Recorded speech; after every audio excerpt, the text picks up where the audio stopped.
Асаас бөмбөг алдсан зөрөөд 5%-д багийнхаа 3 дуурын багийнхаа анхны алдах гаргачихж байгаа юм байна. Стер нөрөөс игнэ болохоор эхлүүлсэн. Цаг бадрах бөмбөгөд орсон давталгаа оновчтой болсон. За 2 дахь мөн алдчихлаа. 2 дургуулаа. Хоёулангийн алдчих байна. Цаг бадрах. За цай гараад ирсэн учраас явуулсан. Ховийнхаа баган дээрээс 4 ногоор босоод илүү. Билгүүн. Загвар өөртөө цай байгаа гэхдээ давтах гэж яарсангүй. Цаг бадрах. Зөрөөд орсон давталгаа нугааж байгаа.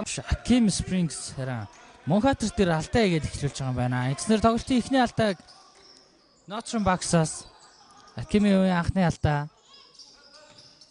Засаг одрох шууд хайрж ороод 2 оноо. Тэгээд нэмээд Аким Спрингсээ өвдөх юм бол талбай дээр хамгийн олон минут.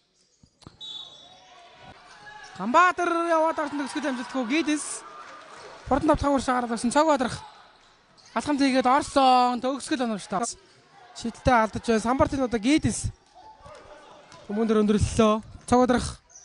Алхамтыг хийгээд орсон. Цаг бадрахын сүүлийн хэдэн довтлооны гүйцэтгэл бол үнэхээр өндөр байна. Заварг довтлогоо алдсангүй шүү дээ багс. Цаграг руу явуулсан бүх шидэлтэн дунлаа. Зөрөө цаг бадрахт хайрж орсон.